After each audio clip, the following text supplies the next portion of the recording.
सर्दियों के दिन थे। शाम का समय था। श्वेता का कमरा गर्म था। अपने एयर टाइट कमरे में उसने रूम हीटर चला रखा था। 2 साल का भानु टीवी के आगे बैठा चित्रों का आना जाना देख रहा था। श्वेता अपने पसंदीदा धारावाहिक के ख़त्म होने का इंतज़ार कर रही थी। पापा राजीव के आते ही भानु गोद में चढ़ गया।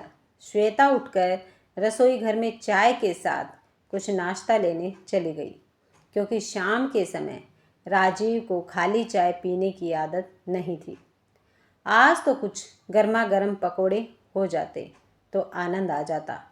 श्वेता के चाय लाते ही राजीव ने कहा, क्या गजब की ठंड पड़ रही है, और इस चाय का आनंद तो पकोड़े से ही आएगा। मेरे तो सिर में दर्द है। श्वेता माथे पर उंगलियां फेर कर बोली। तुमसे कौन कह रहा है? चाय भी क्या तुम्ही ने बनाई है, वह भी इतने दर्द में। रोली दी कहाँ है? वह मिनट में बना देगी। रोली दी, श्वेता ने ज़ोर से आवाज़ दी। कहाँ हैं आप? थोड़े पकोड़े बना दीजिए। आपके भैया को चाहिए, इसी बहाने हम सब भी खा लेंगे। रोली ने वहीं से आवाज़ लगाई। श्वेता तुम बना लो, मैं आशु को होमवर्क करवा रही हूँ। इसका बहुत सा काम पूरा नहीं है।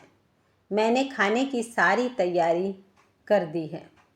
राजीव ने रुखाई से कहा, अभी तो 6 बजे हैं। रात तक तुम्हें करना क्या है? करना क्यों नहीं है भैया? माँ बीमार है तो रसोई भी देखनी है, साथ में उन लोगों को भी। फिर रात में एक तो आशु को जल्दी नींद आने लगती है, दूसरे टीवी के चक्कर में पड़ नहीं पाता है, तो क्या उसके लिए सब लोग टीवी देखना बंद कर दे? राजीव ने चिढ़कर कहा, क्योंकि उसे रोली से ऐसे उत्तर की आशा नहीं थी। उसकी सरल ममतामयी दीदी तो सुबह से आधी रात तक भाई की सेवा में लगी रहती। इंटर के बाद रोली ने प्राइवेट बीए की परीक्षा दी थी।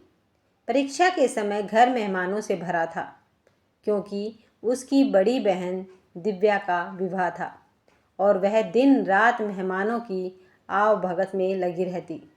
कोई भी रोली से यह न कहता कि तुम अकेले कहीं बैठकर पढ़ाई कर लो, जबकि उससे बड़ी 2 बहनें 2 भाई भी थे। घर में आए मेहमानों की ज़रूरतों को पूरा करने के बाद रोली जो ही हाथ में कागज़ कलम या पुस्तक उठाती तो आवाज़ आती, अरे कहाँ हो रोली, ज़रा ब्याह निपटा दो, तब अपनी पढ़ाई कर लेना। दोनों बहनें अपने छोटे बच्चों के चोंचलों और ससुराल के लोगों की आव भगत में अधिक लगी रहती। सबके मुंह पर दौड़ भाग करती रोली का नाम रहता। माँ को तो घर आए मेहमानों से बातचीत से ही समय नहीं मिलता। कितनी मुश्किल से अच्छा घर वर मिला है, वह इसकी व्याख्या करती रहती। बुआ ने रोली की परेशानी भाप कर कहा भी कि इसकी परीक्षा के बाद ब्याह की तिथि रखती है तो निश्चित रहती। अब रोली की परीक्षा के लिए ब्याह थोड़े ही रुका रहेगा। फिर दीदी यह पढ़ लिख के कौन सा कलेक्टर बन जाएगी, बस ग्रेजुएट का नाम हो जाए, फिर इसको भी पार करके गंगा नहा ले हम। रिश्ते की बुआ कह उठी, भाभी आजकल तो लड़की को भी बराबरी का पढ़ाना पड़ रहा है। हम तो यह कह रहे थे कि परीक्षा के बाद ब्याह होता तो रोली पर पढ़ाई का बोझ न रहता। अभी तो उसे न पढ़ने के लिए समय है और न ही मन ही होगा।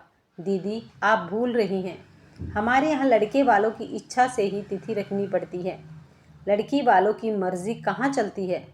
हम ज़्यादा कहेंगे तो उत्तर मिलेगा, आप दूसरा घर देख लीजिए। रोली की जैसे तैसे परीक्षा हो गई। 50% नंबर आए थे। आगे पढ़ने का न उत्साह रहा, न सुविधा ही मिली और न ही कहीं प्रवेश मिला। रोली के 3 वर्ष भाइयों के मन लायक भोजन नाश्ता बनाते बीत गए। फिर उसका भी विवाह हो गया। घर भले ही साधारणता पर पति सुंदर रोबिले व्यक्तित्व का था। अपने काम में कुशल, परिश्रमी और मिलनसार था। एक प्राइवेट फार्म में काम कर रहा था, जहां उसके काम को देखकर मालिक ने विश्वास दिलाया था कि शीघ्र ही उसकी पदोन्नति कर दी जाएगी। परिवार के लोग भी समीर को प्यार करते हैं और मान देते थे। रोली को वर्ष भर में बेटा भी हो गया। रोली के ससुराल जाने पर उसकी सबसे अधिक कमी भाई को अखरती। माँ बीमार रहने लगी थी और बहनें चली गई। माँ न राजीव के मन का खाना बना पाती और न पहले जैसे काम ही कर पाती।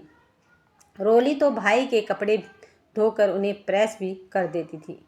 उसकी कापी किताबें यथास्थान रखती और सबसे बढ़कर तो राजीव के पसंद का व्यंजन बनाती। विवाह को अभी 3 साल भी न बीते थे कि रोली पर वज्र सा टूट पड़ा था। एक दुर्घटना में रोली के पति समीर की मृत्यु हो गई। समीर जिस फार्म में काम करता था, उसके मालिक ने उस पर आरोप लगाकर कुछ भी आर्थिक सहायता देने से इनकार कर दिया। बेटी को मुसीबत में देखकर माता पिता उसे अपने घर ले आए। रोली पहले तो दुख में डूबी रही। बड़ी मुश्किल से माँ और बहनें उसके मुंह में 2-4 कोर डाल देती। उसका तो पूरा समय आंसू बहाने और साल भर के आंसू को खिलाने पिलाने में ही बीत जाता था। कभी कुछ काम करने रोली उठती तो सभी उसे प्रेमवश दयावश मना कर देते। एक दिन ऐसे ही पगलाई हुई, शून्य में ताकती मसली हुई बदरंग सी साड़ी पहने रोली बैठी थी कि माँ की एक पुरानी सहेली मधु आ गई, जो अब दूसरे शहर में रहती थी। मधु को देखते ही रोली दूसरे कमरे में चली गई, क्योंकि किसी भी परिचित को देखते ही उसके आंसू बहने लगते थे। माँ ने कई बार आवाज़ दी, बेटी रोली देखो तो मधु मौसी आई है। माँ के बुलाने पर भी जब रोली नहीं आई, तब मौसी स्वयं ही उसे पकड़कर सबके बीच ले आई और बहुत देर तक अपने से चिपकाए आंसू बहाती रही। कुछ देर में उन्हें लगा रोली से कुछ काम करने के लिए नहीं कहा जाता और न वह खुद काम में हाथ लगाती है। तब उन्होंने माँ को और भाभी को समझाया कि इसे भी घर का कुछ काम करने दिया करो, ताकि इनका मन लगा रहे। ऐसे तो यह अछूत की तरह अलग बैठी बैठी अपने अतीत को ही सोचती रहेगी और दुखी होगी। हम तो इसे दुखी मानकर कुछ काम नहीं करने देते। दीदी, आप उस पर भार भी न डालें, पर व्यस्त ज़रूर रखें। आशु को भी उसके पास ही रहने दें, क्योंकि दुख से उभरने के लिए अंधेरे में बैठे रहना कोई उपचार नहीं है। और क्या? माँ ने उत्सुकता से पूछा। यही कि आगे क्या सोचा है? आजकल तो लड़कियां बाहर का काम कर रही हैं। रोली भी कहीं कोई काम करेगी तो अपने पैरों पर खड़ी होगी। अभी उसकी उम्र ही क्या है? कुछ आगे पढ़े, कोई ट्रेनिंग दिलवाए, देखिए कोई हाथ थामने वाला मिल जाए। क्या कह रही हो मधु? रोली तो इस तरह की बातें सुनना भी नहीं चाहती है। पहले भी किसी ने कहा था तो रोने बैठ गई कि क्या मैं आपको भारी हो गई हूँ? ऐसा है तो मुझे मेरी ससुराल ही भेज दे, जैसे तैसे मेरा ठिकाना लग ही जाएगा। मधु इसके लिए 2-1 रिश्ते भी आए। एक 3 पुत्रियों का पिता था जो विधुर था। कहा मेरा बेटा भी हो जाएगा और घर भी संवर जाएगा।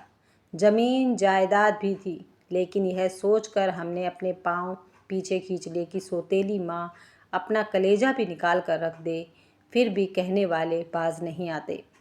वैसे यह तो सच है कि विधवा का हाथ थामने वाला हमारे समाज में जल्दी मिल नहीं सकता। फिर दूसरे के बच्चों को पिता का प्यार देना आसान नहीं होता। ग्रेजुएट तो है, किसी तरह की ट्रेनिंग कर ले। आजकल तरह तरह के काम हैं, लेकिन लड़की के लिए सुरक्षित स्थान और इज्जतदार नौकरी हो तो तब ना। फिर उसका मन भी नहीं है, भाई भी पक्ष में नहीं है। एक के बाद एक कर 8 वर्ष बीत गए। रोली घर के काम में ही लगी रहती। गरम खाना, चाय, नाश्ता देना, घर की सफाई करना और सबके कपड़े धोकर उन्हें प्रेस करना उसका काम रहता। बीतते समय के साथ अब उसकी सहेलियां भी अपनी अपनी ससुराल चली गई, जो कभी आकर रोली के साथ कुछ समय बिता लिया करती थी। उस दिन उसकी एक पुरानी सहेली मंजीत आई थी। वह उसे अपने घर ले गई, जहाँ महाराजिन की बातें करते रोली ने सुना। बीवी जी, मैं तो पहले कभी दूसरे की रसोई में भी नहीं जाती थी। काम करना तो दूर की बात थी, पर जब मनुआ के बाबू 2 दिन के बुखार में चल बसे, तब घर का खर्च, पीतल तांबे के बर्तन, चांदी सोने के गहने बेचकर मैंने काम चलाया। उस समय मेरे भाइयों ने गांव में चलकर रहने को कहा। मैंने अपनी चचिया सास के कहने पर जाने का मन भी बना लिया था, लेकिन इसी बीच मेरी जान पहचान की एक बुज़ुर्ग महिला ने कहा कि बेटी, तुम यहीं रहो, मैं काम करती हूँ, तुम भी मेरे साथ खाना बनाने का काम करना। बेटी, काम कोई बुरा नहीं होता। काम को छोटा बड़ा तो हम लोग बनाते हैं और समझते हैं। मैं जानती हूँ कि गांव में तुम कोई काम नहीं कर पाओगी। कुछ दिन तो भाभी मान से रखेगी, पर बाद में छोटी छोटी बातें अखरने लगेंगी। उसके बाद से ही मैंने कान पकड़ा और यहीं रहने लगी। अपनी कोठरी थी और अम्मा का साया था। रोली दूर बैठी उनकी बातें सुन रही थी और उसे अपने पर लागू कर सोच रही थी कि माता पिता जहाँ तक होता है उसके लिए करते हैं, किंतु भाभी अखरने वाली बातें सुना जाती है। अब कल ही तो भाभी अपने बच्चों के लिए 500 के कपड़े लाई और उसके आशु के लिए 100 रुपये खर्चना भी उन्हें एहसान लगता है। ग्रेजुएट है, कोई काम करे, कुछ ट्रेनिंग ले ले, मधु मौसी ने पहले भी कहा था, पर माँ ने कह दिया कि लड़की के लिए सुरक्षित स्थान हो, इज्जतदार नौकरी हो, तभी ना सोचे। सोचते हुए 8 वर्ष बीत गए थे। उसकी सहेली मंजीत कौर के पिता की कपड़ों की दुकान थी। पहले मंजीत भी अक्सर वहाँ बैठती और हिसाब किताब देखती थी। कई सालों से मंजीत उसे दुकान पर आने के लिए कह रही थी और एक बार उसने दुकान पर ही मिलने को बुलाया था। रोली वहाँ पहुँची तो मंजीत बेहद खुश हुई थी और उसे अपने साथ अपनी दूसरी दुकान पर उसने चलने को कहा। रोली को बुनाई का अच्छा अनुभव था। किसी भी डिज़ाइन को देखकर, पढ़कर वह बना लेने में कुशल थी। रोली ने वहाँ कुछ बताया भी और ऑर्डर भी लिए। मंजीत कौर ने उससे कहा, रोली, एक बात कहूँ, बुरा तो नहीं मानोगी? नहीं, कहो ना। मैं चाहती हूँ कि तुम दिन में किसी समय आकर थोड़ी देर यहाँ पर काम संभाल लिया करो। तुम्हारा मन भी बहल जाएगा और मेरी मदद भी हो जाएगी। तुम माँ से कहना। रोली ने कहा, मुझे तो मंजीत कोई आपत्ति नहीं है। उसी दिन शाम को मंजीत ने रोली की माँ से कहा, आंटी, मैं चाहती हूँ कि रोली मेरे साथ काम में हाथ बटा दे। रोली की माँ को पहले तो अच्छा नहीं लगा। सोचा शायद इसे पैसे की कमी खटक रही है। अभी रोली की माँ सोच रही थी कि मंजीत बोल पड़ी, आंटी, इसका मन भी घर से बाहर निकलकर थोड़ा बहल जाएगा और मुझे अपने भरोसे की एक साथी मिल जाएगी। यह केंद्र समाज सेवा के लिए है। माँ ने यह सोचकर इजाज़त दे दी कि रोली घर के बाहर जाएगी तो ढंग से रहेगी। महीने के अंत में मंजीत ने रोली को लिफाफा पकड़ा दिया। यह क्या है? कुछ खास नहीं, यह तो कम है। तुम्हारे काम से मुझे जो लाभ हुआ है उसका एक अंश है। हमें दूर दूर से ऑर्डर मिल रहे हैं, तो मेरी सास और पति का कहना है कि हमारे पास खाने को बहुत है। तुम मेरी सहायता करते रहो और मेरे केंद्र को चलाने में हाथ बटाओ। मेरी बहन की तरह हो तुम। रोली की माँ को खुशी थी कि अब उनकी बेटी अपने मन से खर्च कर पाएगी। भाई बहन का स्नेह मिलता रहे, पर उनकी दया पर ही निर्भर न रहे। बाहर की दुनिया से जुड़कर उसका आत्मविश्वास भी बढ़ेगा, साथ ही जीने का उत्साह भी। अगर आपको ये कहानी पसंद आई है तो वीडियो को लाइक, शेयर और सब्सक्राइब करना मत भूलिएगा। मिलते हैं नेक्स्ट वीडियो में। तब तक मस्त रहिए, खुश रहिए और स्वस्थ रहिए।